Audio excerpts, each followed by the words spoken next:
욥기 31장 13절부터 15절까지 제가 읽습니다. 남종이나 여종이 나로 더불어 쟁변할 때에 내가 언제 그의 사정을 멸시하였던가. 그리하였으면 하나님이 일어나실 때에는 내가 어떻게 하겠느냐. 하나님이 국문하실 때에는 내가 무엇이라 대답하겠느냐. 나를 태 속에 만드신 자가 그도 만들지 아니하셨느냐. 우리를 뱃속에 지으신 자가 하나가 아니시냐. 아멘. 자녀 교육에 있어서 굉장히 중요한 주제, 내용 중에 하나가 사람의 태어남에 대한 것입니다. 참으로 많은 자녀들이 악해져 가고, 나아가서 우리들도 그렇게 악해져 갈 때가 참 많습니다. 어떻게 혹은 어떤 악함이며 악해져 감인가 할 때에, 우리의 인생과 삶이 힘들 때에 우리는 왜 내가 태어났던가 하며 한탄합니다.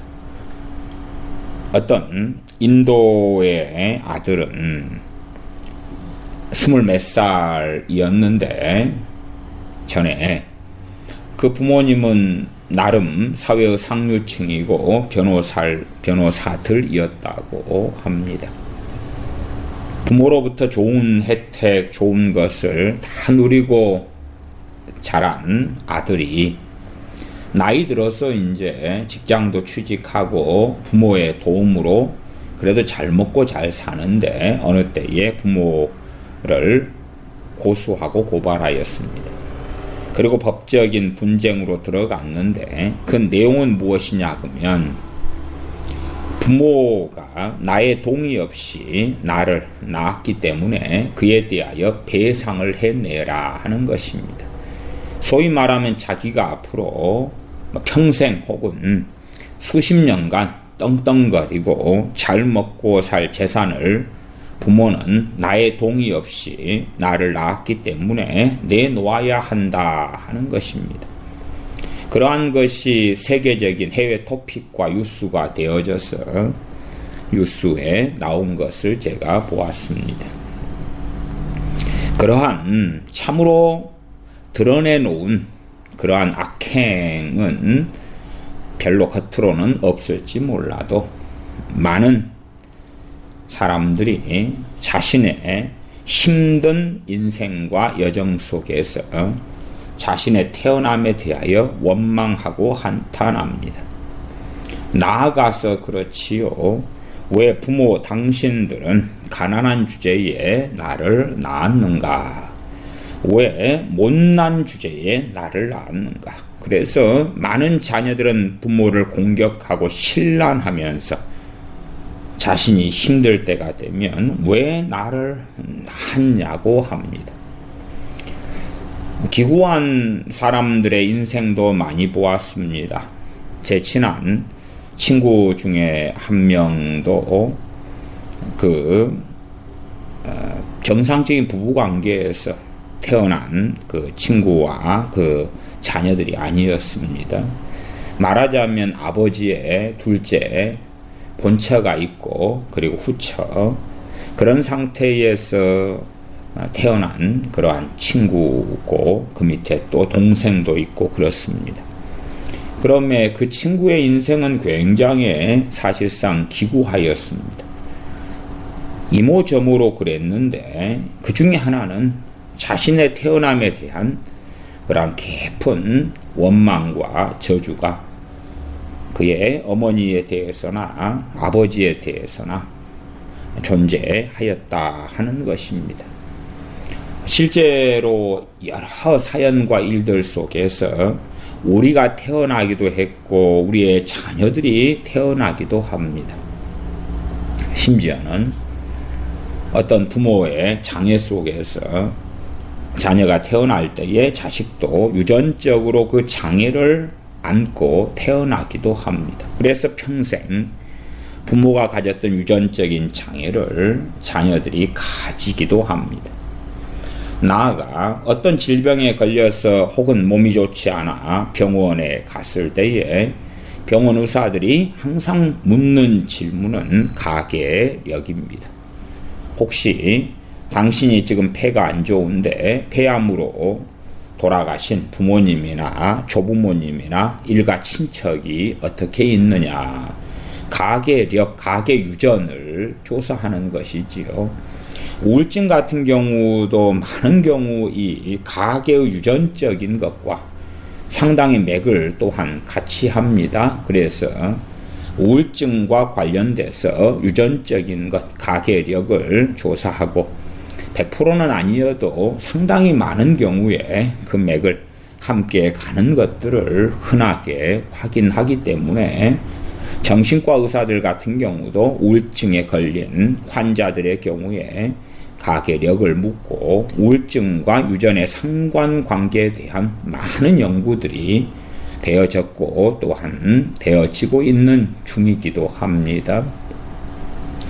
실제로 그런 유전적인 것까지 가면 참으로 절망스러워지는 결론이 나오기도 하겠지요. 어떤 때는 그렇습니다. 과거에 소록도 같은 데도 나환자분들이 일제시대에 거기에서 거주하였지요. 지금도 그 나환자분들 가운데 이제 더 이상은 치료되고 그리고 그 유전적인 그 질병을 퍼뜨리지 않는 상태에서 이제 대부분 돌아가셨고 후손들이 있기도 하고 뭐 그런 것이 소록도가 되기도 하지요. 여수의 애양원도 그렇습니다. 소록도야 저기 고흥에서 지금은 다리가 놓아져서 건너가면 소록도 섬이 있지요. 그 소록도에서도 어쨌든 나환자분들, 한센병을 가진 분들이라도 남자 여자가 함께 하면서 아이를 낳는 경우들이 있어 왔습니다. 그럴 때 그 아이가 태어난 다음에는 아이는 섬 밖으로 보내집니다. 섬 밖에 보내져서 소록도에 가면 그 도로가 하나 길이 있는데 이제 부모님은 나환자고 아이는 섬 밖에서 키워졌어요. 어쩌다가 부모님께 면회오는 날이 있습니다. 그러면 부모님과 만나지 못하고 나환자인 부모님은 이 도로 건너편 이편에 서 있고 그리고 어린 자녀들은 저 건너편에 있고 둘 다 눈물을 뚝뚝 흘리면서 어쩌다가 보는 부모님의 그것을 보면서 울면서 보고 헤어집니다. 그래도 당시에 그런 일제시대 같은 때 혹은 또 대한민국이 만들어진 어떤 초기로 갔을 때에 그 자녀들은 참 애틋했고 나환자인 부모님이 나환자 상태에서 나를 낳아서 이렇게 문둥병자의 자식이 되게 하는가 하는 원망은 별로 없었던 때입니다. 서로 부모님이나 자식이나 애틋했던 그 장면의 자료들을 제가 보았고 사진들도 또한 그 내용들도 제가 살펴본 바가 있기도 합니다. 그러나 요즘 시대의 자녀들이라면 아마 부모를 저주하고 저주하지 않았을까 그렇게 생각합니다. 사지육신 멀쩡하게 태어나고 그리고 때론 부모님이 가난했더라도 먹을 것 먹여주고 입을 거 입혀주고 학교에 보내주고 비록 좀 가진 가정의 자녀들보다 용돈은 좀 적었을지 몰라도 그렇게 잘해주어도 원망하고 원망하는 이 세대가 되고야 말았습니다. 그래서 왜 나를 낳았어요? 왜 나를 낳았어요? 하고 자녀가 부모에게 대항하고 달려들면 많은 부모들은 할 말을 잃습니다. 할 말을 잃어요. 그리고 오히려 자녀를 낳았음을 한탄하고 후회하기도 하고 심지어는 그런 경우도 있습니다. 인생이 이제 한 40쯤 되면 자기 얼굴에 대한 책임을 자기가 져야 되고 50쯤 되면 두말할 것 없이 자신에 대한 인생의 책임을 도대체 누구에게 떠넘길 수 있단 말입니까? 그런데 중년이 된 자녀들이 노인이 된 부모님을 괴롭히면서 그러면서 왜 우리를 낳았냐고 외치고 노인된 부모님은 통곡하고 우는 그러한 일도 간혹 봅니다. 그때에 저는 그리 생각합니다. 그 자녀들의 인생에 저주가 가득할 것이다고. 저주가 가득할 것이다고. 어떻게 효도는 못할 망정. 그 중년이 다 되어서 40대 50대가 되고 그런데 어떻게 부모님의 가슴에 대못을 박느냐 그 말이. 사연은 많습니다. 사연은 많아요. 저 좌파 교육 같은 데서는 낙태의 이유로 드는 것 중에 하나가 뱃속에 있는 태아가 유전적인 질병이 있다거나 혹은 미성년자의 임신이라거나 아니면 원치 않는 임신 또 강간 등으로 인한 임신이다 뭐 그런 것들을 사유로 들어서 낙태하는 것이 합법이 아니냐 뭐 그런 어떤 정말 드물게 벌어지는 일들. 마찬가지로 미성년자 때를 가졌다 할지라도 책임을 져야 되겠지요. 그러나 그것이 뱃속에 든 생명을 죽일 그러한 자기들의 마치 선택과 권리인 것처럼 하면서 태아를 죽이는 그 악한 일 속에 참으로 깊이 많이 들어갑니다. 과연 생명이 어디에서 왔는가? 겉으로는 그러하지요. 사람들이 뭐 어떻게 남녀가 잠자리를 하고 정상적인 부부 관계에서든 그렇지 않든지 간에 그렇게 해서 아이가 임신되고 태어나는 것은 우리가 다 눈으로 익히 확인하는 바입니다. 그러나 이제 하나님의 사람들은 하나님의 말씀으로 와서 이 생명이 어떻게 만들어졌는가 하는 것에 대한 하나님의 말씀을 확인해야 한다. 확인해야 한다.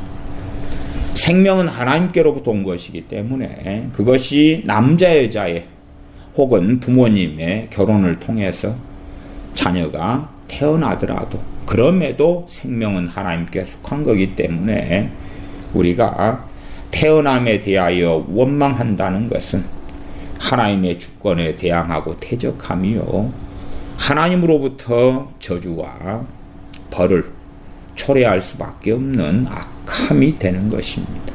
그런 악함이 돼요. 그러면 부모들은 또한 나아가 최소한 우리들은 그러한 악한 죄에서 벗어나야 됩니다.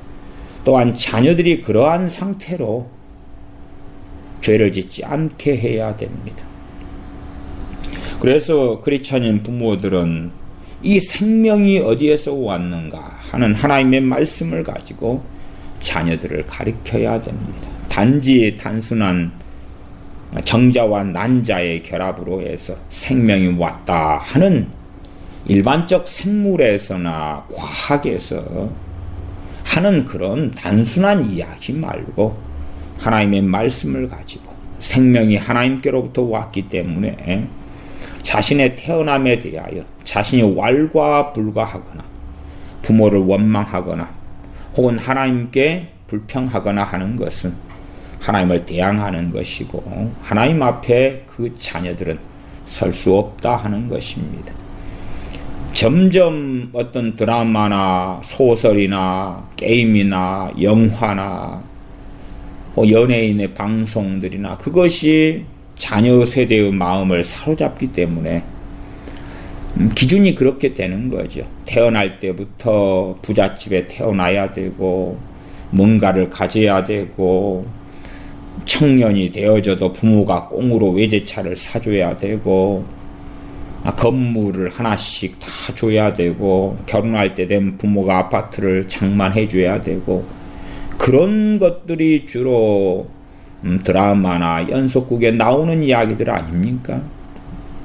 그러면 그런 픽션을 가지고 내 인생에도 그렇게 되어져야 되는데 부모가 그걸 안 해줘. 그러면 부모는 원망을 받아도 당연해. 아니, 나를 낳으려면, 나 같은 자를 부모가 영접하려면 준비를 해야지. 어마어마한 준비를 해가지고 재벌이 되고 갑부가 돼가지고 나를 영접해야지. 나를 태어나게 해야지. 왜? 뭐 그런 얼굴로 나를 낳았어. 주로 우리가 우스갯소리로 그러지 않습니까?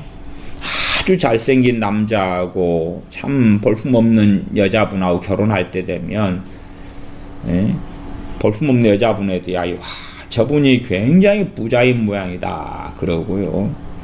아주 못생긴 남자하고 아주 이쁜 여자하고 결혼하면 저 못생긴 남자가 정말 재벌 2세인 모양이다 뭐 그러고요. 아니, 재벌 2세들은 대부분 잘생겼습니다만은, 그리고 이제 너무 잘생기고 너무 이쁜 여자와 결혼하면 뭐 제비고 여자는 또 뭐고 뭐 이러다가 이제 정말 우리가 열등감이 느껴지지 않는 외모를 가진 남자와 여자, 다시 말하면 참 못생긴 남자, 정말 안 이쁜 여자하고 결혼할 때 되면 그 둘이는 우리가 열등감 안 느끼잖아요. 그때 되면 이제 야, 정말 사랑해서 결혼했는갑다 그럽니다.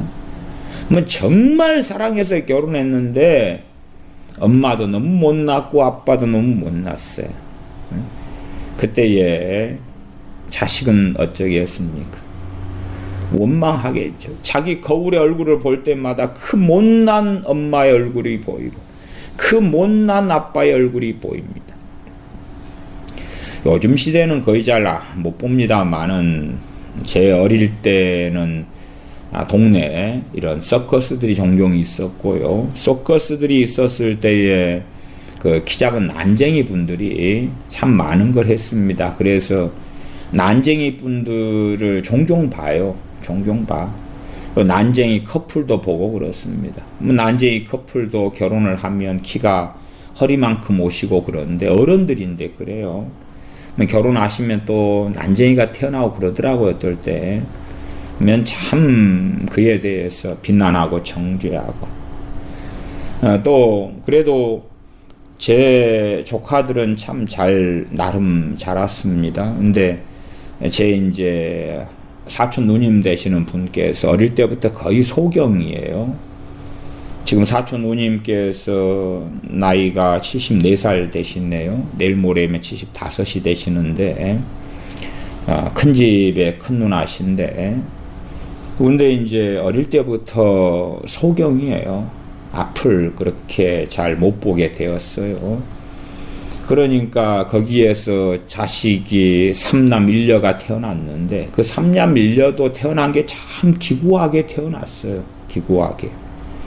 그래서 이제 아버지들이 다르고 그래요. 근데 보통 그렇잖아요. 그 앞을 못 보는 어머니하고 지내면 어머니 손을 잡고 어디를 가야 되고 남 앞에 어머니를 보여주는 게 부끄럽고 그럴 거 아니에요. 그러나 그 조카 애들을 볼 때에 그래도 한 셋째 넷째 애들을 보면 그러면 참 효녀하고 효자예요. 셋째가 딸이고 넷째가 또 아들이고. 그런데 그 엄마를 너무나 잘 섬겨요. 앞이 못 보는 엄마를. 그래서 그 조카들을 볼 때 저는 그랬어요. 야, 너희가 참 복받겠다. 그런데 셋째하고 넷째가 아니나 다를까 주님을 믿고 믿음이 좋더라고요. 참 그 나이든 늦게 태어났고 나이 들고 그리고 앞을 못 보고 세상적으로 아무것도 없고 볼품없고 그런 어머니를 정말 효녀 효자가 되어 잘 섬겨요. 참 너희는 복받겠다. 복받겠다. 그러니까 그런 환경에 처해서 원망하고 왜 돈 벌는 것도 없고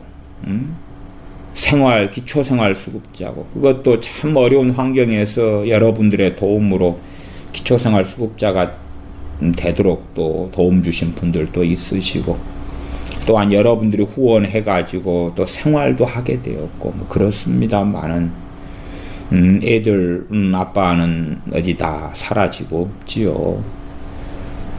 그런데도 어쨌든 어머니 한 분 모시고 깍듯하게 효도하고 사는 것을 보았습니다. 그러나 정말 그런 자녀, 그런 가정들은 어디 얼마나 있겠습니까? 하나님의 말씀으로 바르게 양육되어져야 되고, 사람의 태어남이라는 것은 첫째는 하나님의 주권입니다. 물론 사람들이 결혼해서 그냥 낳고 싶어 놓는 측면이 존재합니다만은 이 신비한 하나님의 주권, 하나님의 권세에 대하여서는 이해를 하셔야 됩니다. 나아가서 부모의 권위이기도 합니다.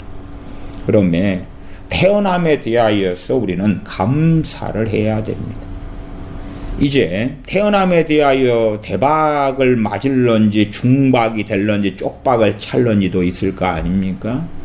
정말로 태어남에 대하여 외모적으로 아니면 환경적으로 정말 감사할 게 없어요. 그렇다면 그래도 과연 원망하는 것이 가당한 일인가? 야곱의 아내는 둘이 있습니다. 레아와 라헬입니다. 그리고 레아와 라헬이 경쟁적으로 자신들의 시녀를 첩으로 자신의 남편 야곱에게 주었습니다. 그래서 야곱에게는 본처가 둘이요 첩이 둘이 되는 아내가 총 4명이 되었습니다. 그리고 거기에서 아들들이 태어나죠. 12명이 태어나서 그렇게 되어집니다. 그러면 그 여종의 자식들은 어떤가? 여종의 자식들은 그래도 야곱의 아내인 레아는 제일 첫 번째 아내고 어깨에 힘을 아주 줄 수 있을 것이고, 거기에 자식들은 나아가 라헬은 두 번째지만 그래도 본래 가장 사랑했던 아내가 라헬이죠. 거기에 태어난 요셉이나 베냐민, 그리고 나머지는 이제 여종, 두 여종에게 태어난 자식들. 두 여종에게 태어난 자식들은 자기 엄마에게 아니면 자기 아버지에게 우리는 왜 여종의 자식이냐? 사람들은 얼마든지 삐뚤어지려면 삐뚤어질 이유를 찾을 수 있는 것입니다. 실상 거기에서 굉장히 많은 경우 삐뚤어집니다. 왜 그런지 몰라도요. 한국 사람으로 태어나가지고 여차에 차해가지고 어릴 때 입양을 서구로 갑니다. 미국이든 영국이든 간다고 합시다. 그리고 이제 자라면서 금발머리 아버지, 양아버지지요. 은발머리 어머니. 밑에서 자라는 검은머리 한국 아이. 자라면서 알지요. 아, 나는 한국 사람이구나. 한국 사람인데 입양되어서 이 양아버지, 양어머니 밑에서 내가 사는구나. 그리고 많은 경우 한국의 입양아들은 삐뚤어져 버립니다. 삐뚤어져 버려요. 그리고 양아버지, 양어머니에게 그 가정에 뿌리를 잘 내리지 못합니다. 그리고 마음이 항상 허무하고 허전하고, 그리고 고심하지요. 부모님이 나를 왜 버렸을까? 그 진실은 무엇일까? 혹은 부모님이 돌아가셔서 맡아줄 친인척이 없어서 입양된 것인가? 무슨 사연 때문인가? 그러나 두렵고 떨리다. 그 진실은 무엇인가? 그러면서 어린 시절에 정체성을 어쨌든 미국에 입양됐던 한국 아이라도 한국인 같은 정체성을 조금 가져가면서, 그러면서 왜 나는 내 부모님은 나를 정상적으로 키우지 않고 버렸는가? 그리고 이제 점점점 시간이 흘러가면서 우울증이 오고 정신질환이 오고 그러는 경우들이 많더라고요. 많아요. 아주 소수만 정말 양아버지, 양어머니의 그 은혜에 감사하고 친자식이 아님에도 친자식으로 여기고 삼아줘서 그래서 돌봐주고 키워주고 사랑해준 그 사랑의 뿌리를 내리더라고요. 그러나 자신의 자신을 어쨌든 버렸든지 어떤 사연이든지 간에 자신을 키우지 않은 부모에 대한 원망을 가진 자녀들은 커가면서 별로 정상적이 되지 못하고 마약을 하든지 뭘 하든지 이런 경우들을 많이 봅니다. 물론 비슷한 케이스로 제가 자녀 교육에서 부부 불화도 한번 다루려고 합니다만은 부부가 계속 불화하면 가정에서 불편하고 어머님 아버지가 싸우고 냉전 상태고 그러면 집에 들어오는 게 편하지 않지요. 그때에도 비슷한 양상은 벌어집니다. 왜 내가 이 가정에서 나왔던가 태어났던가 왜 나를 낳으셨나. 화목한 가정에서 행복하게 살고 싶다. 학교에서 갔다 오면 빨리 집에 돌아오고 싶은 가정. 그런 가정이 되어야 되는데 어머니는 아버지가 무서워서 벌벌벌 떨고 아버지는 언제 폭언을 쏟아붓고 아니면 폭행을 할지 모르는 그러한 참담한 가정에서 왜 여기에서 내가 태어났던 곳 혹은 하나님의 주권이라고 하나님은 왜 여기에서 나를 태어나게 하셨는가 하고 많은 좋은 곳을 놔두고 그래서 세상의 젊은 애들 사이에서는 마치 인도나 인도 힌두교나 그저 불교나 근원이 같기 때문에 그런 윤회 사상, 윤회설 같은 걸 많이 생각도 하지요. 젊은 애들은 그런 것으로 윤회를 기반으로 해서 글을 쓰기도 합니다. 야, 인생이 한번 끝난 다음에 이제 좋은 가정에서 태어나 보자. 좋은 가정에서 새 삶을 시작해 보자. 그러면서 소설을 쓰고 영화를 만들고 하기도 하지요. 왜 뱃속 아내가 하나님의 주권에 대하여서 반항하고 반기를 드는 완악함이 있기 때문에 그렇습니다. 참 좋지 않은 부모 밑에 태어났다 그래도 그것이 이제 대박이 될 수도 있고 쪽박이 될 수 있다 그랬지요. 대박이 된다면 그럼에도 부모님을 공경하고 섬기고 감사하며 그렇게 산다면 하나님께 복과 은혜를 받을 것이다. 하나님은 살아계시기 때문에요. 그러나 그렇지 않으면 못 받겠지요. 혹은 좋은 가정에 살면서 원망하고 불평한다면 좋은 부모 밑에 태어나가지고 그런다면 좋지 않은 부모님 밑에 태어난 환경적으로 아주 안 좋은 가정에서 태어난 그런 자녀보다 훨씬 더 큰 죄가 될 것이다는 것은 뻔한 것입니다.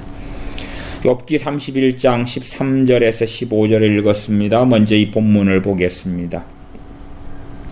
남종이나 여종이 나로 더불어 쟁변할 때에 남종 여종은 어떤 목회자나 주의종을 이야기하는 것이 아니라 노예를 이야기합니다. 남자 노예, 여자 노예입니다. 나로 쟁변할 때에 나는 욥입니다. 욥, 하나님의 사람 욥입니다. 이 욥 안에 욥의 가정, 욥에게 속한 권속으로서의 남 노예, 여 노예하고 주인인 욥과 쟁변할 때 이야기하는 것입니다. 쟁변은 이 남 노예와 여 노예가 주인에게 이제 불평을 또 문제를 제기하고 호소하는 그런 것들입니다. 그럴 때에 내가 언제 그의 사정을 멸시하였던가. 노예들이, 남자 여자 노예들이 주인에게 그 사정을 이야기할 때에 멸시한 적이 없다. 이유가 14절. 그리하였다면 하나님이 일어나실 때에는 그냥 앉아있다가 무슨 일이야 일어나시는 것처럼 또 재판을 열겠다 그러시면서 일어나시는 것처럼 일어나실 때에는 내가 어떻게 하겠느냐, 하나님이 국문하실 때에는 내가 무엇이라 대답하겠느냐. 15절 나를 태 속에 만드신 자가 그도 만들지 아니하셨느냐. 그는 남종과 여종을 이야기합니다. 욥도 하나님께서 태 속에서 만드셨다. 그리고 남종과 여종도 하나님께서 태 속에서 만드셨다. 그러면 정자와 난자가 결합될 때에 이제 결합되는 것은 많은 경우 없고 남자와 여자의 자유의지 속에서 뭐 결합되겠지요. 그러나 그때에 이제 임신될 때에 최소한 하나님께서 빚으신다는 사실이죠. 만드셔요. 만드셔. 나를 태 속에 만드신 자가 하나님께서 욥을 태 속에서 만드셨다. 그도 만들지 아니하셨느냐? 남종과 여종도 만드셨다. 그러면 남종과 여종이 노예니까 하나님 나를 태 속에서 만드셨는데 왜 나를 우리를 노예로 태어나게 하셨나요? 그러면 안 되는 것이죠. 아니면 욥 같은 사람은 하나님께서 태 속에서 빚어주시고 그 다음에 이 노예들은 안 빚어주시고 그게 아니라는 사실이죠. 다 전 인류가 하나님께서 태 속에서 만드셨다 그 말이에요. 우리를 뱃속에 지으신 자가 하나가 아니시냐. 욥이나 이 남종 여종의 주인 되는 욥이나 또한 하나님의 사람인 욥이나 노예들이나 뱃속에서 태 속에서 지으신 분이 한 분 하나님이시다 하는 것이 같은 분이다 그 말이. 하나가 아니시 같은 분이시다. 이것이 욥기 31장에서 욥이 증언하는 것입니다. 또한 욥기 33장으로 가보시면 욥기 33장 1절부터 4절까지 엘리후가 하는 말씀이 되는데 33장 1절 그런즉 욥이여 내 말을 들으며 나의 모든 말에 귀를 기울이기를 원하노라. 내가 입을 여니 내 혀가 입에서 통하는구나. 내 말이 내 마음의 정직함을 나타내고 내 입술이 아는 바를 진실히 말하리라. 엘리후가 욥에게 했던 말들에 대하여서는 하나님께서는 책망하지 않으셨습니다. 그러나 욥의 세 친구가 욥에게 했던 말들에 대해서는 하나님께서 책망하셨습니다. 그래서 엘리후가 욥에게 했던 말들 가운데는 문제가 크게 없었다 하는 전제로 이해하시면 되겠습니다. 어쨌든 욥이 했던 31장의 말씀과 같습니다. 33장 4절 하나님의 신이 나를 지으셨고 이 엘리후를 하나님의 신 성령님이시죠. 나를 지으셨다 말씀해요. 전능자의 기운이 나를 살리시느니라. 생명을 주고 계시다 하는 것이죠. 그것은 사도행전에서 사도 바울도 또한 복음을 증거하면서 또한 전했던 바가 됩니다. 엘리후를 가지고 자신을 가지고 이야기하는 것이 자신만이 하나님의 신이 나를 지으셨다 하는 건 절대 아니지요. 그렇게 하나님께서 자신을 만드셨다고 고백하고 있습니다. 그러면 우리도 동일한 고백을 하는 것이 맞습니다. 전능하신 아버지 하나님께서 누구를 통해서요? 하나님의 신 성령님을 통해서 우리를 지으셨다 하는 것입니다. 그래서 하나님이 지으셨다도 맞고 하나님의 신이 지으셨다도 맞고 그렇지요. 일반적으로 대표적으로 하나님께서 우리를 지으셨다 하는 것입니다. 육체적인 재수와는 또 영혼도 포함이 되죠. 그러한 하나님의 지으심이 됩니다. 시편에는 좀 더 자세하게 나와 있는 바가 있는데 욥기 다음에 시편 139편을 보겠습니다. 시편 139편입니다. 시편 139편 13절부터 보겠습니다. 시편 139편 13절부터 16절까지만 봅니다. 주께서 내 장부를 지으시며 제가 왜 욥기 31장을 먼저 말씀드렸냐 그러면 잘못된 이 성경 해석을 막으려고 그런 것입니다. 잘못된 성경 해석이란 주께서 내 장부를 지으시며 그랬더니 이 시편 139편을 기록하고 그렇게 하나님께 기도한 이 하나님의 사람에 대한 이야기 아닌가, 그것을 제가 막으려고 하는 것입니다. 왜냐하면 욥기 31장에는 남종이나 여종이나 욥이나 다 하나님께 지으셨다고 인정하는 말씀을 그래서 먼저 본 것입니다. 그 전제로서 시편 139편 13절에 진실로 모든 사람을 하나님께서 지으신 것이 맞구나 하는 것이지요. 주께서 내 장부를 지으시며 나의 모태에서 나를 조직하셨나이다. 내가 주께 감사하오면 나를 지으심이 신묘막치가심이라. 우리를 하나님께서 이렇게 만들어 놓으셨다 그 말이. 내 팔, 손, 눈, 코, 입, 뇌, 심장, 폐장, 위장, 맹장, 팔다리, 근육, 허파, 하나님께서 우리를 지으시고 만드셨다는 이야기입니다. 14절 내가 주께 감사하오면 나를 지으심이 신묘막치가심이라. 그래서 보통 무슨 기계를 만들 때에도 사람의 이런 인체 구조를 연구해서 그러한 산업화를 할 때에 기계 같은 것이나 뭔가를 다 만듭니다.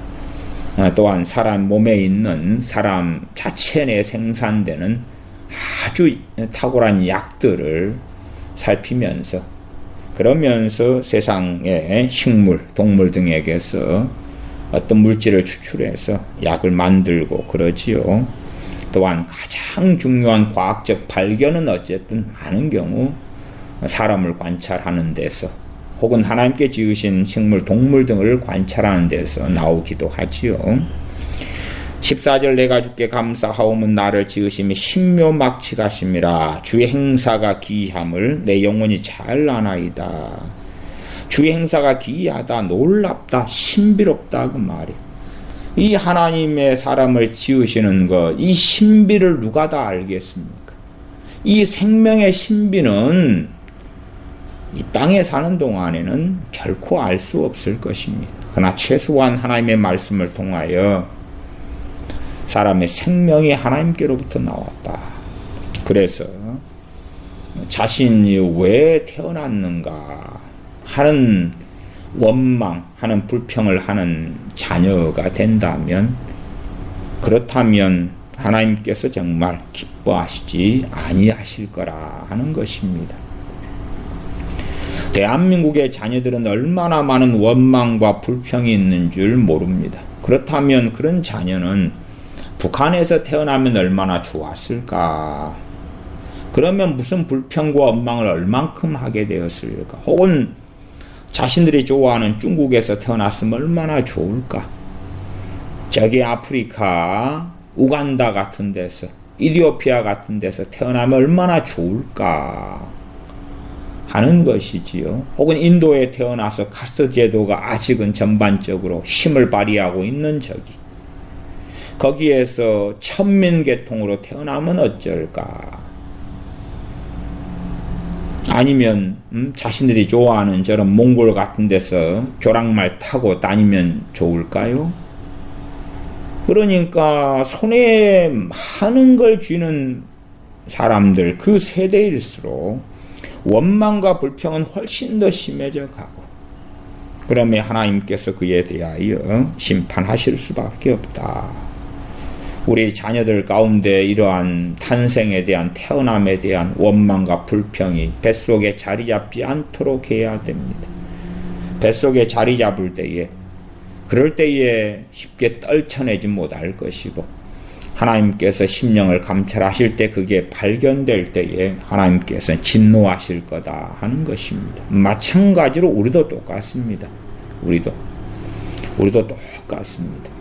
인생과 삶이 힘들고 기구할 때마다 우리의 태어남에 대하여 하나님께 대항하고 대적한다는 것은 그나마 남아있는 하나님의 은혜까지도 소실되는 어리석은 일이며, 하나님과는 가까워지지 않겠다. 혹은 하나님께서 가까이 하시지 않을 자가 되는 그러한 어리석음입니다. 물론 하나님께서 그 긍휼하심으로 어느 때는 눈을 감아주실 때가 있습니다마는 언제까지나 태어남에 대하여 원망하고 불평하는 자들에게 눈을 감아주시지는 않을 것이라는 것은 명확한 일이 되어집니다. 자, 이제 히브리서 7장을 보겠습니다. 사람의 태어남에 대한 비밀들을 좀 더 살펴보면 좋겠습니다. 전에도 이에 대하여 말씀을 드린 적이 있습니다. 히브리서 강의에서 했을까요? 또 어디에서 했을까요? 히브리서 7장 4절부터 보겠습니다. 멜기세덱이 나오고요, 아브라함이 나오고요, 그 다음에 아브라함의 증손자 되는 레위가 나옵니다. 히브리서 7장 4절. 이 사람의 어떻게 높은 것을 생각하라. 이 사람은 멜기세덱입니다. 살렘 왕 멜기세덱, 아브라함과 동시대의 사람입니다. 조상 아브라함이 노략물 중 좋은 것으로 10분의 1을 저에게 주었느니라. 레위비 아들들 가운데서 제사장의 직분을 받는 자들이, 그러니까 레위가 야곱의 아들 아닙니까? 그리고 이제 제사장 직분을 맡았다 그럴 때에 지금이 아브라함 때로 한다면은 아브라함이 BC 약 한 2000년경의 사람으로 알려지고요. 출애굽은 1446년입니다. 그렇기 때문에 그 아브라함 때로 해도 정말 오랜 시간에 걸리는 것이죠. 말하자면 약 550년 이 정도쯤 돼야지 그때에 아브라함이 2000년 기준으로 할 때에 제사장이 등장하는 것이지요. 또한 야곱대로 해도 그때부터 이집트에 살러 가서 이제 거기에서 노예살이 종살이를 400년간 하게 되지 않습니까? 그 다음에서야 레위 아들들 가운데 후손들 가운데 아론의 가문으로 제사장들이 일어나게 된다 그 말입니다. 7장 5절 레위 아들들 가운데 제사장의 직분을 받는 자들이 율법을 조차 아브라함의 허리에서 난 자라도 자기 형제인 백성에게서 10분의 1을 취하라는 명령을 가졌으나 형제들에게서 10분의 1을 취하라. 그리고 7장 5절 중간에 아브라함의 허리에서 난 자, 그렇게 이야기하죠. 아브라함의 허리에서 자손들이 나왔다 그 말이에요. 그러면 생명의 비밀은 남자에게 있습니다. 물론 여자에게도 있습니다만은 그 아브라함의 허리 안에 자손들이 들어있었다는 것을 기억하셔야 돼. 말하자면 남자의 허리에 자손들이 들어있다 하는 사실입니다. 이스라엘 백성들은 이스라엘의 조상인 아브라함의 허리에 있었습니다. 아브라함이 이삭을 낳고 이삭은 야곱을 낳고 야곱은 12형제들을 낳지 않았습니까? 그러면 그렇게 해서 레위 지파가 일어나고 거기에 아론 또한 제사장 가문이 일어났습니다. 그러면 그 아브라함의 허리에 레위가 들어있었다. 하나님 말씀을 명확하게 기억하셔야 됩니다. 7장 이 히브리서 7장 10절로 갑니다. 명확하게 이 7장 9절 10절에 나와 있으니까요. 또한 10분의 1을 받는 레위도 레위 지파는 11조를 다른 지파 형제들에게서 10분의 1을 받습니다. 근데 10분의 1을 받는 레위도 아브라함으로 말미암아 10분의 1을 바쳤다 할 수 있나니 레위는 아직 태어나려면 많은 시간이 흘러야 됩니다. 많은 시간이 흘러야 돼요. 그런데 이 11조를 아브라함이 멜기세덱에게 바쳤을 때에 아직 태어나려면 증손자이기 때문에요. 당당 멀었다. 그때 이후로 하면 약 계산이 어찌 될까요? 한 200년 남았을까요? 예, 그렇게 긴 시간이 흘러야 된다 그 말이에요. 이삭도 아브라함이 100세에 태어나가지고 이삭이 자식을 낳을 때가 60살입니다. 그러기 때문에 정말 오랜 시간이고요. 또 야곱 같은 경우도 자녀들을 낳을 때가 그렇게 적은 나이가 아닙니다. 그러기 때문에 단순하게 그냥 야 조금 뒤에 뭐 그런 게 아니고 또한 레위가 태어나 있던 것도 아니고 태어나려면 아주 멀었습니다. 그러한 아브라함의 허리에 레위가 있었다 그 말이에요. 한 200년 정도 태어나려면 멀었는데 그래서 레위는 아직 안 태어났는데 레위도 멜기세덱에게 10분의 1을 11조를 바쳤다 그렇게 되는 거예요. 말씀이. 그러면 아담이 범죄했을 때 전 인류 우리 포함이죠. 앞으로 태어날 세대도 포함되는 것입니다. 다 범죄한 것이에요. 다 범죄했어요. 그 말씀의 진리를 정확하게 기억해야 됩니다. 그리고 7장 10절에 이는 멜기세덱이 아브라함을 만날 때에 레위는 아직 태어나지 않았으니까 자기 조상의 허리에 있었음이라. 자식은 엄마에게 있는 것이 아닙니다. 자식은 엄마에게 있는 게 아니고 아버지에게 있습니다. 아버지에게 자식이 있다. 그 원리는 기억하셔야 돼요. 마태복음 1장을 읽어보십시다. 마태복음 1장. 그래서 여러분들이 제가 그런 이야기도 했어요. 진담입니다만은. 아버지들이 참 마음에 안 들더라도 엄마가 좋으면 아버지께 감사를 드려야 된다. 그 말이에요. 어떤 엄마를 만나든지 아버지 허리에 내가 있었기 때문에 내가 태어나는 것입니다. 물론 그 이름은 뭐라고 아무개든 홍길동이든 뭐라고 지을 수는 있겠지요. 그러나 그냥 나란 존재가 태어나는 거예요. 나란 존재는 어디에 있었습니까? 아버지 허리에요. 아버지가 어떤 아내를 어떤 여자를 택하든지 간에 그러든지 간에 내가 태어나요. 태어나. 태어남의 신비에서 순서나 뭐나 이것까지는 다 알 수가 없지요. 그럼 어쨌든 레위는 아브라함의 허리에 있었어요.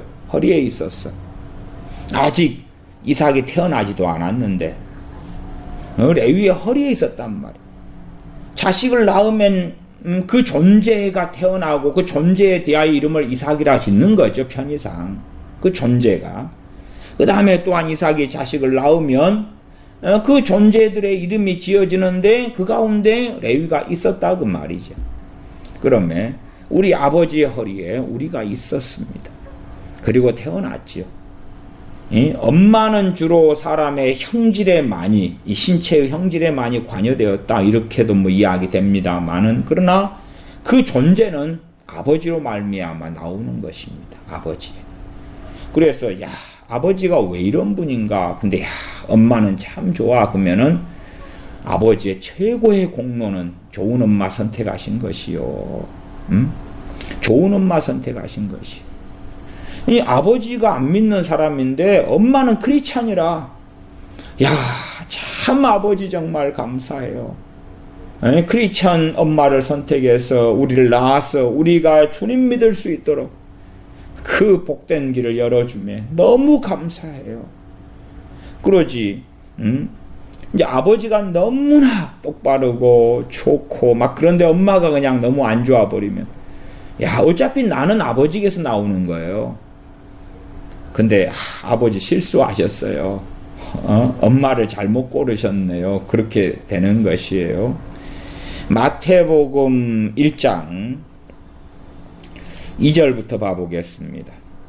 아브라함이 이삭을 낳고 누가 낳아요? 사라가 이삭을 낳고 그것이 현대의 어떤 과학적인 이야기지요. 사라가 이삭을 낳고 그래야 되는데 아니요. 아브라함이 낳는 거예요. 왜? 이삭은 누구의 허리에 있어요? 아브라함의 허리에 있기 때문에 그래요. 그리고 이삭은 야곱을 낳고 이 신비가 어떻게 이렇게 되는지를 몰라요. 몰라. 그건 다 알 수 없어요. 왜냐하면 아브라함의 허리에 있었는데 누구는 자식이 되고 누구는 손자가 되고 이렇게 어떻게 흘러가는지는 우리는 알 수가 없다 그 말이고, 그건 하나님의 공의로우신 소관이시지요. 그래서 이삭 같은 경우도 리브가 결혼한 다음에 아브라함은 따로 이삭과 따로 살면서 후처 그두라를 얻어서 또 자식을 놓고 삽니다. 그 자식은 아브라함의 허리에 있죠. 그러나 이제 아브라함 이삭을 낳으면서 레위는 이삭의 허리에 있는 것이죠. 아브라함이 이삭을 낳으면서 그러면서 아브라함의 허리에 레위가 있지 않게 되었죠. 그건 신비예요. 신비. 우리는 몰라요. 그건 아브라함이 이삭을 낳으면서 이삭의 허리에가 야곱이 있고, 야곱을 낳으니까 야곱의 허리에가 누가 들어가 있어요? 레위가 있어요. 이삭이 에서와 야곱을 낳을 때에 에서의 허리에가 레위가 있는 건 아니란 말이에요. 그 신비는 우리는 모른단 말이에요. 근데 아브라함의 허리에 이삭이 있다가 또 거기에 레위도 있고 에서도 있고 야곱도 있고 다 있다 그 말, 이스마엘도 있고. 그러나 아브라함 이삭을 낳고 그 다음 이삭의 허리에는 야곱이 있었어요. 그 다음에 이삭은 야곱을 낳고, 특이한 경우에서는 여자 이름을, 엄마 이름을 기록합니다. 야곱은 유다와 그의 형제를 낳고, 야곱이 남는 거예요, 남자가. 그러나 이제 말씀은 여자는 남자로부터 말미암고, 또한 여자도 남자도 여자로부터 말미암는다 말씀을 하죠. 단 한 사람 누구만 예외였습니까? 아담만 예외였습니다. 아담은 여자하고 상관없이 하나님께 직접 지으셨고요. 그러나 이제 아담의 갈비뼈에서 하와가 나왔으니까요. 그리고 그 다음에 자녀들은 엄마들을 통해 나왔으니까 아버지에게서 남자의 여자가 나오지만 또 남자도 여자에게서 나온다, 이런 말씀이 있지요. 그러나 본질적으로는 남자에게서 그 자식들이 나오는 것입니다. 마태복음 1장 3절, 유다는 다말에게서 베레스와 세라를 낳고, 유다가, 이 다말은 며느리예요, 며느리예요.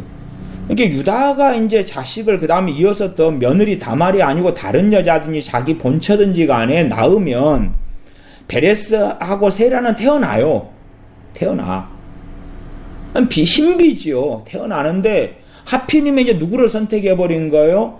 이 다말이 며느리가 모략을 써가지고 창기처럼 꾸며서 자기 시아버지인 유다하고 동침을 해버린단 말이에요. 그다음 다말은 며느리예요, 며느리. 시아버지와 며느리 사이에서 베레스와 세라가 나와요. 그러면 참 이 마태복음 족보에 대하여 제가 마태복음 강의할 때에 꽤 설교했습니다만은 신비롭죠. 요즘 시대에 베레스와 세라 같으면 부모 원망합니까, 안 합니까? 원망하지요. 자기 엄마는 뭐야 이거? 자기 아빠는 뭐야? 영원토록 소위 말하면 평생토록 손가락질 받을 만한 그런 일이지요. 그러나 베레스와 세라가 부모를 원망하는 건 가당한 일이 아니에요. 가당치 않은 일이에요. 놀랍게 이 족보가 주님의 족보가 되는 거예요. 마태복음 1장 1절에 아브라함과 다윗의 자손 예수 그리스도의 세계라. 그리고 이 족보를 통해서 주님이 이 땅에 오시죠.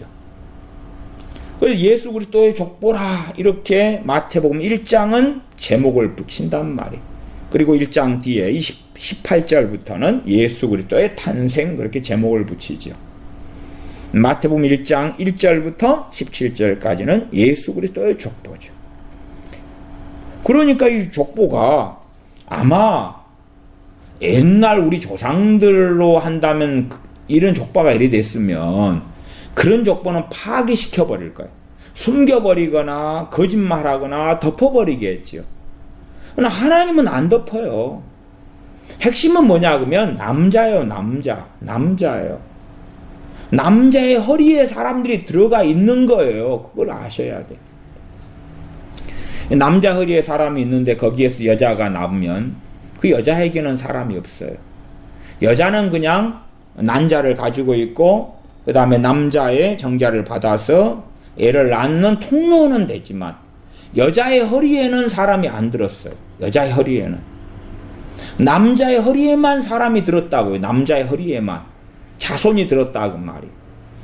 그 생명의 신비는 우리가 말씀에서 말씀한 조금만 우리가 엿볼 수 있어요. 그럼 베레스와 세라가 태어나 보니까 자기 아버지는 자기 엄마의 시아버지, 자기 엄마는 자기 아버지의 며느리다. 그런데 거기에서 정상적으로 자라느냐 그렇지 않느냐는 이제 부모의 교육도 있겠지만 이 베레스와 세라가 어떠한 마음을 가지고 생각을 가지고 똑바로 사느냐에 달려 있는 거지요. 그래도 요즘 시대에는 일부 다처제가 아니라 일부 일처제이기 때문에 과거의 시대하고는 비교할 수 없이 감사해야 돼요. 자녀들은. 성경은 일부 일처를 이야기는 안 합니다. 어디에서만 말씀하냐 그러면 주의 종이 되어가지고 주의 종의 자격 가운데 그가 기혼자라면 한 아내의 남편이 되는 사람이 되어야 한다고 이야기해요. 기혼자일 때. 그리고 그 기준이라면 주의 종이 미혼자가 되었을 때도 그가 결혼하게 되면 일부 일처를 해야 된다고 말씀하는 거예요. 그런 인자 기준을 신약 성경에 말씀을 하고 있죠. 그러나 그런 것 말고 그냥 성경적으로는 아브라함도 일부 다처였고 다 대부분 일부 다처로 많이 살았어. 뭐 솔로몬이나 다윗 왕은 말할 것도 없지요. 네, 그러면 그런 환경 속에서는 이 뭐 서열상 첫째, 둘째, 셋째 아내들 사이에 시기 질투, 그 자식들 사이에 시기 질투는 가정 안에 난장판은 예견된 바지요. 그것이 야곱의 가족에게 벌어졌던 비극들이기도 하다 그 말이에요. 그러면 일부 일처 사이에 태어나 아니면 첩들이 있을 거 아니에요. 첩 사이에 자식이 태어나면 과거의 조선시대나 첩의 자식들 그러면 얼마나 그것도 비극적이냐 그 말이에요. 그러나 그럼에도 원망할 수는 없는 거예요. 그래서 욥기 31장에 여종이나 남종 노예들도 하나님께서 태에서 지으셨고 욥도 태어서 지으셨기 때문에 노예들이 불평을 제기하고 문제를 제기할 때에 그럴 때에 올바로 하나님 앞에서 욥은 처신하였고 그들의 사정을 들어주었다라고 고백하고 증언하고 있는 것입니다. 왜? 다 한 분 하나님께서 지으셨기 때문에 세상에서는 그의 신분이 어떻게 나누어지든지 간에 한 분 하나님께 지으셨기 때문에 하나님의 판결을 받게 될 것이니 하나님 앞에서 그러한 신분이 당시에 비천한 노예였더라도 그들의 사정을 정말로 주목하여서 바르게 들어 주었다 하는 것입니다. 마태복음 1장 4절을 보면 남은 아미나답을 낳고 다 아버지입니다. 아미나답은 나손을 낳고 나손 살몬을 낳고 살몬은 5절 라합에게서 보앗을 낳고 라합이라는 이제 여자가 등장하지요. 등장해요. 이 라합도 일반적으로 기생 라합으로 알려집니다. 기생 라합으로. 그러면 보아스가 태어났는데 어머니의 출신은 무엇이냐? 기생이었네. 그게 뭐가 중요해요? 그건 중요하지 않아요. 영혼은 아버지로부터 결정되는 거예요. 결정되는 거예요. 그러니까 특별한 상황 속에서 그래서 말하자면 기생의 자식도 나오고 무슨 이상한 근친상간 시아버지와 며느리 사이에 나온 자식도 나오고 그 다음에 솔로몬의 어머니 같은 경우는 그런 밧세바 같은 경우는 남의 아내예요. 남의 아내를 그 남편을 죽여버리고 소위 빼앗아온 남의 아내에게서 난 자식이죠. 거의 다 족보에 들어가 버려요. 이런 족보라면 정말 부끄러워서 어떻게 말할 수 없는 족보인데 그러나 근원적으로요. 여자 문제가 아니라 남자 문제니까요. 남자. 남자의 허리에서 자녀들이 나온단 말이에요.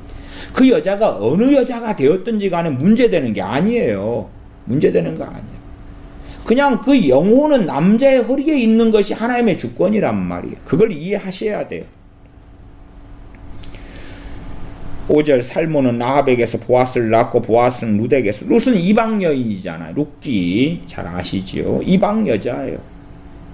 룻에게서 오벳을 낳고 오벳은 이세를 낳고 이세는 다윗 왕을 낳으니라. 다윗은 우리아의 아내에게서, 성경이 이렇게 나와버려요. 사실은 정식 결혼이 아니게 되니까. 솔로몬을 낳았을 때는 우리아를 죽여버리고 밧세바를 취한 다음에 자기 아내로 삼아가지고 낳은 거지만, 하나님께서는 밧세바는 우리아의 아내다라고 해버리는 거예요. 너 다윗의 아내가 아니라 우리아의 아내다. 지금 본래 우리아를 죽이기 전에 밧세바가 임신을 했죠. 거기서 난 자식은 솔로몬은 아니에요. 그 밧세바가 임신해서, 그래서 이제 우리아를 도살에 죽여버리고 거기서 난 자식은 하나님의 생명을 거두어 버리셨죠.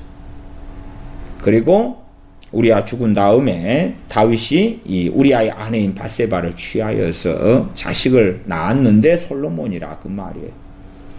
그러니까 다윗은 남의 아내에게서 자식을 낳았어요. 그 솔로몬이. 참 극악한 죄지요. 그래도 하나님의 은혜가 얼마나 놀라운가. 다윗은 구원받았어요. 다윗은 구원받았어요. 파란만장한 삶을 살았지만 하나님의 사람으로 인생을 마감했어요. 여자가 이쁘니까 그 여자의 남편을 죽여버리고 그 여자를 취하였는데, 하나님과의 자비와 긍휼은 정말로 놀랍죠. 실제로 우리들이 많은 죄를 짓지만 다윗 정도 수준까지 이를 사람은 별로 없을 거라고 생각해요. 우리가 어떤 여자를 얻기 위하여 혹은 어떤 남자를 얻기 위하여 저 여자의 아내가 있고 남편이 있는데 죽여버리고 그 여자를, 그 남자를 빼앗아 버린다. 그건 막장 드라마에서 보는 거죠. 우리의 실제 삶에서는 그 정도까지는 안 가죠. 그래서 다윗의 인생과 삶을 볼 때에 하나님의 사람들도 이렇게 실패하고 넘어질 수 있구나, 추락할 수 있구나. 그러나 다시 회복될 수도 있고, 또한 이러한 말할 수 없이 극심한 악행이라도 파란만장한 삶을 살지만 용서받고 세움을 다시 입고 하나님 앞에 살다가 인생을 마감할 수 있는 이 놀라운 복음을 마태복음 1장 족보장에서 우리는 발견한다 그 말이에요. 이게 다 복음 이야기예요. 제가 마태복음 강의에서도 설교를 쭉 이 족보장을 가지고 했지만은 이방 여인 룻도 이게 복음 이야기고, 라합 기생 라합도 복음 이야기고, 우리아의 아내 밧세바도 복음 이야기고, 그렇지. 유다와 다말 이야기도 복음 이야기죠. 복음. 주 예수 그리스도의 복음이 족보를 통하여 얼마나 놀랍게 아름답게 파노라마처럼 펼쳐지는가 하는 것입니다. 그 아래에도 쭉쭉 1장 12절로 건너가면 바벨론으로 이거한 후에 바벨론 포로로 끌려가가지고 이제 남의 땅에서 포로로 사는 동안에 바벨론으로 이거할 후에 여고냐는 스알디엘을 낳고 스알디엘은 술바벨을 낳고 그렇게 쭉 흘러가지요. 그리고 16절로 가면 야곱은 마리아의 남편 요셉을 낳았으니, 그래서 주님께서는 요셉을 통해서 나오신 게 아니다 그 말이. 일단 명목상 족보는 일이 돼 있는 거고, 그치요? 그러나 사람의 영혼은 누구 허리에 있다고요? 요셉의 허리에. 그러나 마리아 몸을 빌어서 주님께서 인카네이션 하셨지만 요셉의 허리에서 나오신 게 아니란 말이에요. 그래서 성령 잉태되었다 그러는 거예요. 마리아와 요셉의 정결한 난자를 통해 나오신 분이 아니란 말이에요. 사람의 영혼은 어디에 있다고요? 그 남자의 허리에 있다고요. 그러니까 지금 이 마태복음 1장의 족보는 요셉, 마리아와 정원한 요셉의 족보라요. 여기서는 물론 주님의 족보지만, 그러나 명목상으로 그런 거지 사실은 이 요셉하고 주님하고는 상관이 없으시죠. 그러나 이 족보를 통해서 주님께서 이 땅에 메시아로 오셨다는 걸 증언하신 거긴 하다 그 말이에요. 그러나 요셉의 허리에 있다가 주님이 나오신 적은 없죠. 여자는 그 사람들 자손들을 허리에 가지고 있지 않다 그 말이에요. 그래서 히브리서 7장은 그런 영적 신비, 탄생의 신비에 대한 굉장히 중요한 말씀이 되죠. 앞에 읽었던 히브리서 7장 5절이나 10절 같은 말씀이 돼요. 아브라함의 허리에 있었던 레위. 그래서 아브라함이 11조를 멜기세덱에게 바쳤을 때에 허리에 있던 레위도 11조를 같이 바친 이 신비한 이야기가 된다 그 말이에요. 그러면 이러한 마태복음 1장의 족보장을 쫙 보시면 야 우리는 우리의 태어남에 대하여 누구를 과연 원망할 수 있겠는가? 못 그래요. 그렇게 하면 이 짧은 인생을 사는데 하나님의 사람으로 살지 못하는 거예요. 못해. 아니 우리는 대부분 안 그렇습니다. 극단적으로 우리가 입양된 자녀라 할지라도 누가 낳았느냐가 중요한 게 아니고 우리를 하나님께서 모태에서 하나님이 지으셨다는 것 이상 중요한 건 없는 거예요. 그러면 내 부모는 나를 왜 버렸지 문제가 아니라 하나님이 나를 지으셨기 때문에 하나님의 나의 진짜 아버지이시고 나의 창조주이시며 나의 사랑의 대상이고 나의 의지의 대상이고 나의 피난처시고 나아가 우리가 다 아담 할아버지의 조상 아담의 허리에 있었을 때에 아담이 범죄했을 때 우리도 함께 범죄한 거다 그 말이에요. 그러한 우리의 죄악을 위하여 주님께서 대신 십자가에서 값을 지불하셨기 때문에 주님을 사랑하고 전능하신 아버지를 사랑하고 살아나가는 것이 우리의 가장 중요한 부르심이고 과업이고 믿음의 신앙의 여정 속에 마땅히 드려야 될 감사와 찬양과 찬미가 됩니다.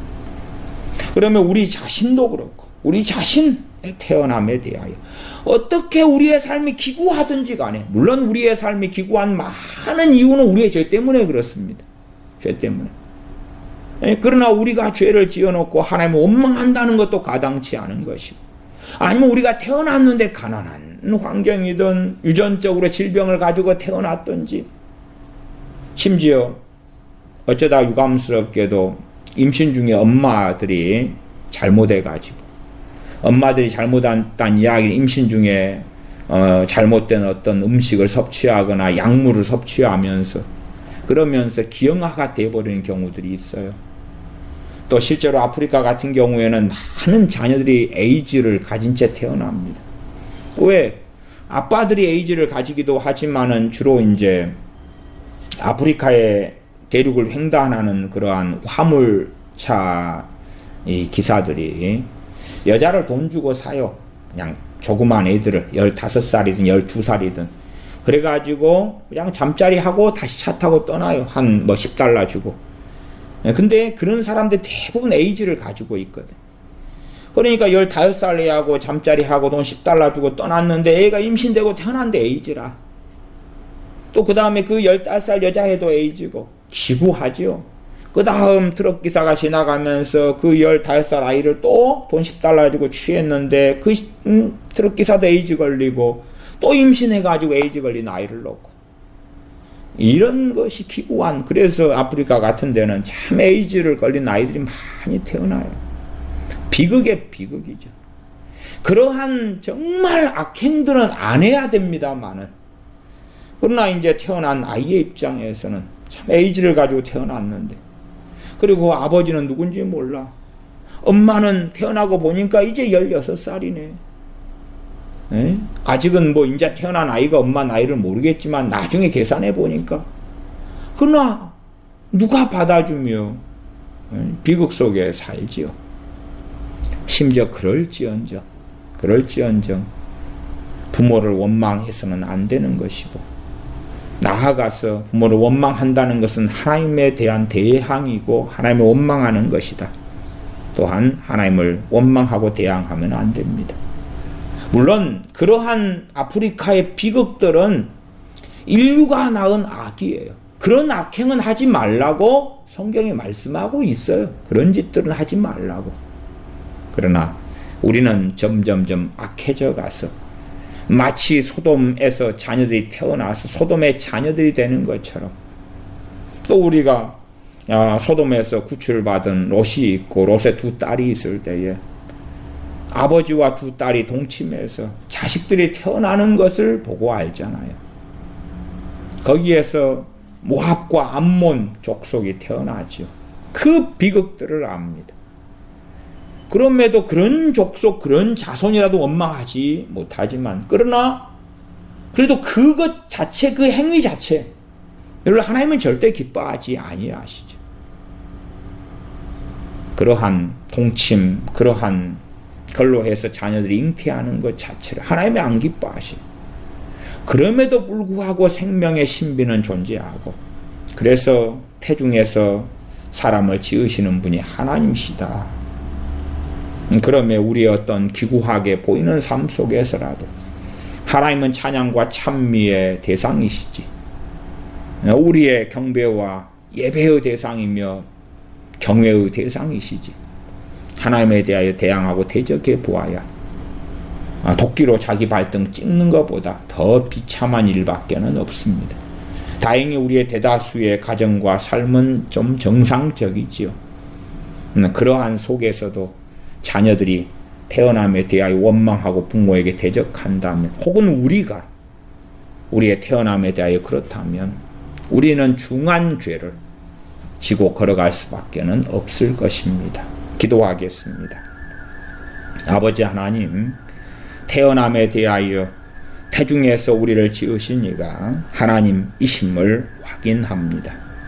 또한 아버지의 허리에 우리가 있었고, 우리의 조상들의 허리에 있었고, 아담의 허리에 우리가 있었다는 것을 발견하고 압니다. 그럴진데 참으로 하나님께 마땅히 드려야 될 찬양과 경배와 순복과 순종과 예배가 있는 우리의 삶이 됨이 마땅할진데, 우리가 그렇지 아니하고 살아왔던 많은 완악한 세월들이 있습니다. 또한 우리의 태어남에 대하여 여러 굴곡진 인생과 삶을 만났을 때에 하나님을 원망하며 부모를 원망하는 완악함 속에 우리가 들어서 살 때가 많았습니다. 이것을 고백하며 회개하오니 우리를 긍휼히 여겨주시고 우리를 불쌍히 여겨주시옵소서. 우리 주 예수님의 이름으로 기도하옵나이다. 아멘.